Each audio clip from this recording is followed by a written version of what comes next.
हम हमारी उसी हिस्ट्री की क्लास को आगे कंटिन्यू करते हैं जिसमें हम एनसीईआरटी फाउंडेशन कोर्स को शुरू कर चुके थे लास्ट क्लास में। चलिए उससे आगे बढ़ते हैं। हम देखते हैं from early human to settle life. Settle life क्यों होने लगी? क्योंकि जब उन्होंने डोमेस्टिकाइजेशन कर लिया एनिमल्स का तो उन्हें पता लगा एनिमल दूध देता है, उसको रियरिंग कराने लगे वो लोग और वो हर्डिंग करने लगे। ठीक है, हर्डिंग मतलब एक से ज्यादा जानवरों को पालना। फिर कहते हैं अंडरस्टैंडिंग और पास्ट। हमारे पास्ट को समझने के लिए हमें क्या क्या चीजें देखनी पड़ेगी। देखिए, डाइवर्स लिव लाइव्स। लाइफ्स कैसी होती हैं? डाइवर्स होती हैं। कैसे होती हैं? जैसे कि राजा की लाइफ अलग थी, ठीक है, मर्चेंट्स अलग रहते थे, कॉमन पीपल अलग रहते थे। उसी को समझने की कोशिश करेंगे। History consist of different past from 4 different groups, जैसे कि मर्चेंट्स, जैसे कि क्राफ्टमैन, जैसे कि farmers lived very different lifes compare to kings and queens. और इस चीज का डिफरेंस हमें कहां देखने को मिलता है? इंस्क्रिप्शंस में। कहा? इंस्क्रिप्शन में हमें देखने को मिलता है। हमने पिछली क्लास में देखा था कि हिस्ट्री के सोर्स कौन से होते हैं, तो उसी इंस्क्रिप्शन में हमें किंग्स और क्वींस की लाइफ देखने को मिलती है। The power of records. Kings क्या करते थे? उसी इंस्क्रिप्शन पे अपने रिकॉर्ड्स को क्या करवाते थे? लिखवाते थे। जैसे कि Kings often cap detail records of battle and victories. वो अपने युद्ध और उनकी जीत और उन्होंने जो भी लाइफ में अचीव किया उसको कहाँ? किसी अभिलेख पर लिखवाते थे, स्टोन या मेटल पर। While ordinary people like gathers and farmers did not. और ये लोग क्या है? नहीं लिखवाते थे क्योंकि इनके पास वो पावर नहीं थी। इससे क्या होता है? हमारा हिस्ट्री को समझने का कुछ हिस्सा अधूरा है। क्यों? क्योंकि हमें इनके राइटिंग्स नहीं पता कि ये लोग कैसे थे। एक तो होता है राजा अपनी लाइफ लिखे कि मेरी प्रजा को मैंने ऐसे रखा, एक खुद लोग लिखें कि हमारी लाइफ ऐसी थी। ठीक है, तो वो हमें एक क्या देता है? डाइवर्सिफाई सॉरी नॉलेज देता है कि लोग किस तरह रहते थे। राजा ने तो अपने बारे में लिख दिया है। फिर अशोकास कांधार इंस्क्रिप्शन कितना पुराना है भाई? लगभग 2250 साल पुराना है फाउंडेड इन कहां? अफगानिस्तान। इंस्क्राइब्ड किस लिपि में लिखा हुआ है? ग्रीक और अरेमाइक।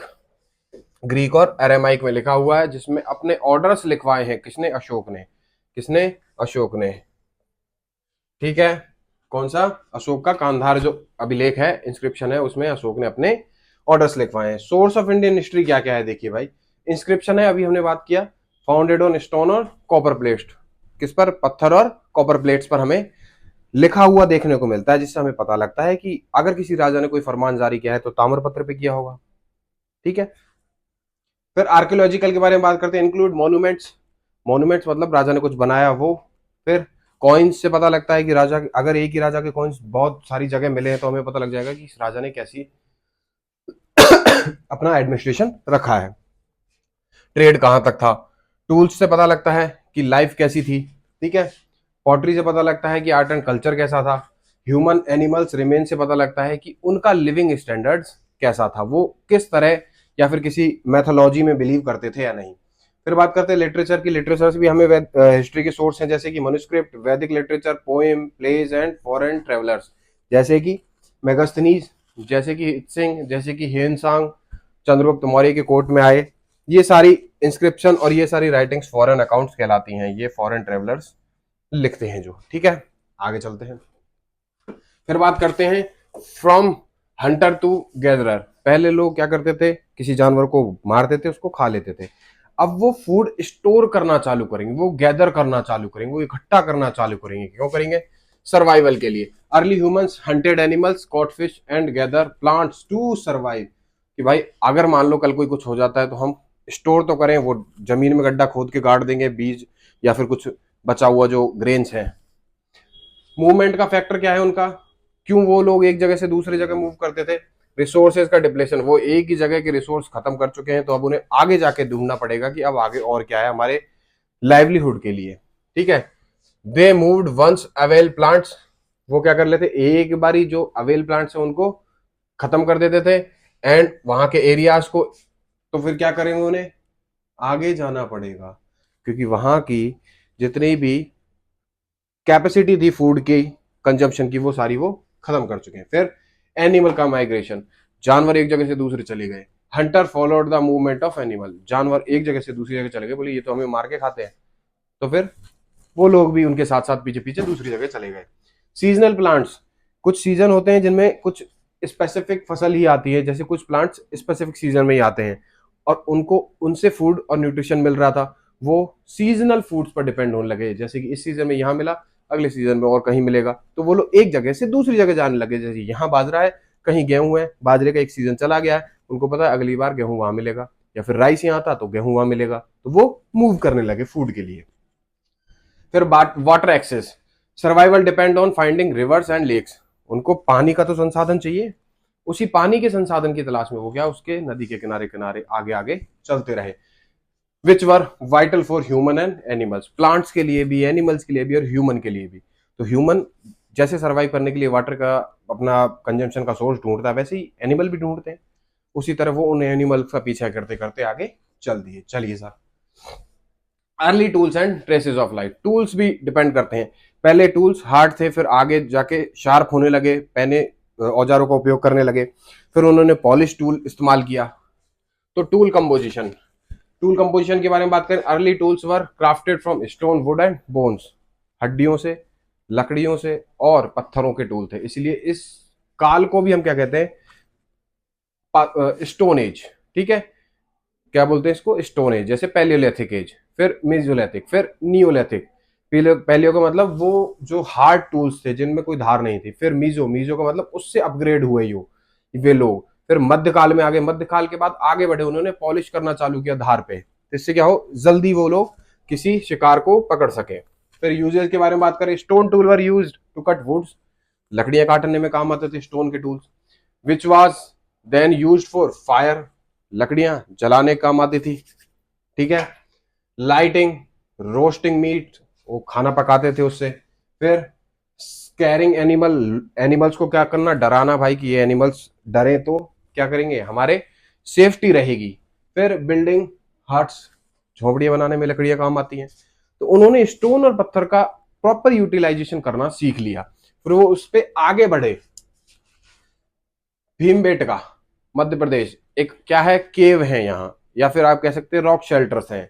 तो N archaeological site which rock shelters and pre historic paintings, अब आप पत्थर से पत्थर पर कुछ उकेरोगे तो वो छप जाएगा परमानेंट, वो पेंटिंग्स मिली हैं हमें वहां से कि लोग कहाँ रहते थे भाई, उन केव्स में। Belonging to the palaeolithic and mesolithic period. ठीक है, पैलियोलिथिक मतलब पुरा पाषाण काल, फिर मध्य पाषाण काल, पत्थर की मिड एज और उससे प्रीवियर एज दोनों के मिले हैं। ठीक है, कोई पूछे नियोलिथिक, नहीं, पैलियोलिथिक और मीजोलिथिक के हैं। Discovery, the site was discovered by V S Wakankar, V S Wakankar, उन्होंने क्या किया, इसको साइट को खोजा। कब खोजा, 1957 में। इज नाउ ए, ये क्या है अभी, यूनेस्को वर्ल्ड हेरिटेज साइट है। कोई पूछे, Bhimbetka is UNESCO world heritage site. इससे पता क्या लगता है, वो लोग शेल्टर्स में रहते थे, चाहे हो सकता है बरसात से बचने के लिए रह रहे हो, जानवरों से बचने के लिए रह रहे हो, किसी नेचुरल डिजास्टर से बचने के लिए रह रहे हो, तो वो लोग अपने आप को सेफ रखते थे, कहाँ, केव्स या फिर रॉक शेल्टर, पत्थरों के शेल्टर्स में।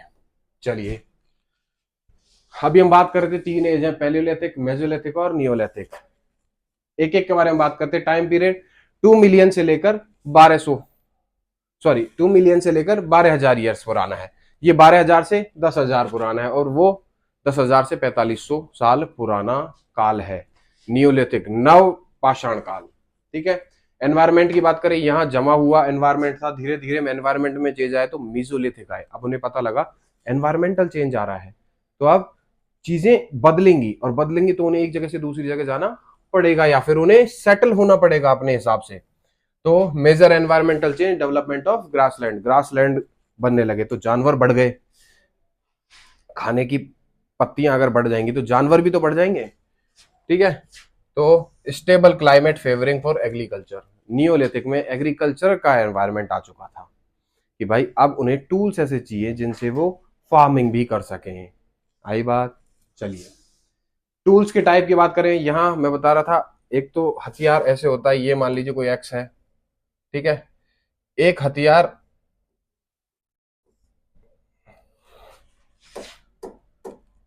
जिसमें ऐसे धार हो, ये क्या करेगा, हंट अच्छा करेगा हथियार। ठीक है, किसी जानवर में आप, किसी जानवर को मारने के लिए आप इसको इजीली यूज कर सकते हैं। मेजर एनवायरमेंटल चेंज हुआ, डेवलपमेंट ऑफ ग्रासलैंड, तो अब जानवर बढ़ गए ना, इसलिए।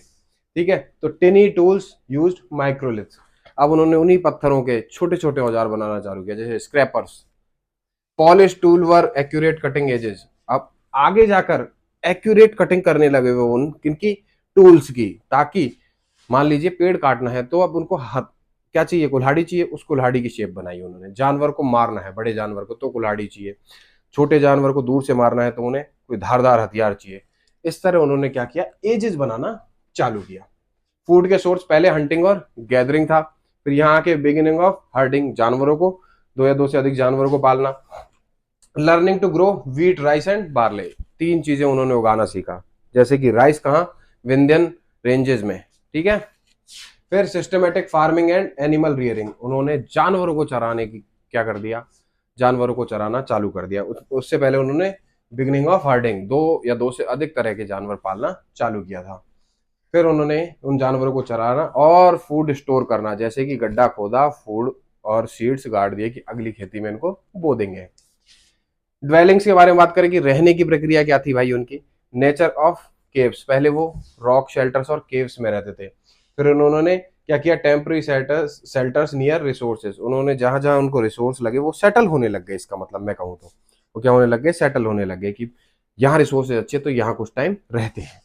फिर उन्होंने आगे जाके के हट, पिट्स हाउस, पिट्स हाउस कहाँ मिलेंगे आपको, कश्मीर में पिट्स हाउस मिलेंगे।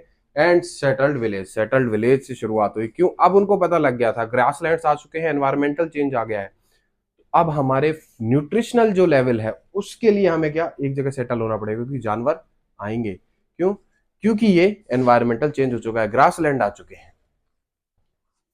फिर बात करते हैं the transition to settled life, कैसे ट्रांजिशन हुआ। मेसोलिथिक में ट्रांजिशन चालू हो गया था। Around 12,000 years ago human began taming animals, taming का मतलब होता है डोमेस्टिकेशन, ठीक है, इसका मतलब होता है पालना। डोमेस्टिकेशन और टेमिंग एक ही चीज है। Animals, the first was wild ancestor of dog, पहला जो जानवर उन्होंने पाला वो क्या था, वाइल्ड एंसेक्टर था, किसका, डॉग का। डॉग के क्या थे, परदादा थे वो। Followed by sheep, goats and cattle, और उसके बाद उन्होंने शीप, गोट और कैटल्स को, कैटल्स यानी मवेशियों को पालना चालू कर दिया जो दूध भी दें। न्यू एरा ऑफ स्टोरेज, अब लोगों ने फार्मिंग करना चालू किया, उस फार्मिंग से जो ग्रेन मिला उनको स्टोर करना चालू कर दिया, जमीन खोद के गाड़ देते थे। तो began of farming and they needed to store the grains, और उन ग्रेन्स को स्टोर करना, उन सीड्स को स्टोर करना, ताकि आने वाले टाइम में भी फसल उगाएं, ठीक है। देन क्रिएटेड क्ले प्लॉट्स, मिट्टी के बर्तन बनाने लगे, क्ले पॉट्स। फिर वो वास्केट, वूव की, वुलन की वास्केट या फिर जूट की वास्केट बनाने लगे। फिर डग पिट्स, गड्ढे खोदने लगे जमीन में, उसमें रखने लगे। तो उनको समझ में आ गया था कि भाई हमें रहना है तो अब बार बार घूमना नहीं पड़ेगा, एक जगह रुको, इन सब चीजों को स्टोर करो और आने वाले अगले सीजन में उगाओ। जैसे ही हम एक बार ही फूड कंज्यूम कर लें तो अब अगली बार इन्हीं सीड्स को जिनको हमने स्टोर कर रखा है इनको वापस बो। इससे क्या हुआ, डेवलपमेंट हो रहा है ओवर द एजेस। पहले उनको घूमना ही आता था, फिर उनको रहना आया, उनको पता लगा जानवरों को मारना कैसे, डेवलपमेंट है ह्यूमन का। मेहरगढ़ के बारे में बात करते हैं। मेहरगढ़ कहाँ है भाई, पाकिस्तान में है आज की डेट में। पाकिस्तान का कौन सा प्रोविंस, बलूचिस्तान, ठीक है। लोकेटेड नियर बोलन पास, बोलन पास इज द ओनली वे जो ईरान को कनेक्ट करता था उस टाइम पे, ठीक है ना। तो Bolan pass, this site where people first learn to grow barley and wheat, यहाँ के लोगों ने पहली बार बार्ले और वीट को क्या उगाना सीखा, ठीक है, इन्होंने उगाया था। बिलीफ बरियल फाउंड विद गोट, एक इंसान का बरियल मिला किसके साथ, गोट के साथ। तो इसका मतलब वो मैथोलॉजी भी थी कि भाई ये जहां जा रहा है वहां इसको खाने और न्यूट्रिशन की प्रॉब्लम नहीं हो, इसलिए इसको भी रख दो। Burial with goat suggest a belief in life after death, वो सोचते थे कि जीवन, मरने के बाद भी क्या है, कोई जीवन है, जहां जा रहा है वहां इसको न्यूट्रिशन चाहिए। Where the animal served as food for the next world, जहां जा रहा है वहां क्या, उसके लिए उस दुनिया में वो फूड का काम करे। Discovery excavation in 1974 by Jean Francois and Catherine Jarrige, ठीक है, दोनों ने क्या किया भाई, इसकी खोज की और इसको एक्सकेवेट किया 1974 में। टेक्नोलॉजी एडवांसमेंट की बात करें तो in neolithic period human begin weaving clothes, उन्होंने क्या कपड़े बनाना, वीव करना चालू कर दिया, using material like cotton, material जैसे कि कॉटन की तरह कपड़े बनाना उन्होंने चालू कर चुके थे वो लोग। चलिए सवाल सॉल्व करते हैं जितना पढ़ा है उसके according. Is the name blank है, is the name given to the process in which people grow plants after look after the animals. क्या बोलते हैं भाई उसको? The process in which people grow plants and look after the animals. Domestication. ठीक है, चलिए भाई। Where is a neolithic archaeological site Mehrgarh is situated? कहां सिचुएटेड है भाई? नियर नर्मदा, पाकिस्तान, मध्य प्रदेश या अफगानिस्तान? देखिए, अभी हमने पढ़ा है पाकिस्तान, और पाकिस्तान में भी कहा? बलोच एरिया। ठीक है, यहाँ के लोग क्या उगाते थे भाई सबसे पहले? Barley and wheat. क्या उगाते थे? Barley and wheat. किसने खोज की? जीन ने और कैथरीन जी ने। कब? 1974 में। क्लियर है? तो हमने आज अगला पार्ट पढ़ा है, उसके साथ हमने क्वेश्चन सॉल्व किए हैं। अब हम इसके आगे की सीरीज ऐसे ही कंटिन्यू करेंगे, सब्जेक्ट बाय सब्जेक्ट। सारी जीके के जीएस के सब्जेक्ट हम एनसीईआरटी कोर्स से करेंगे, इसी बेसिस पर थ्योरी प्लस क्वेश्चंस। ठीक है, थैंक यू।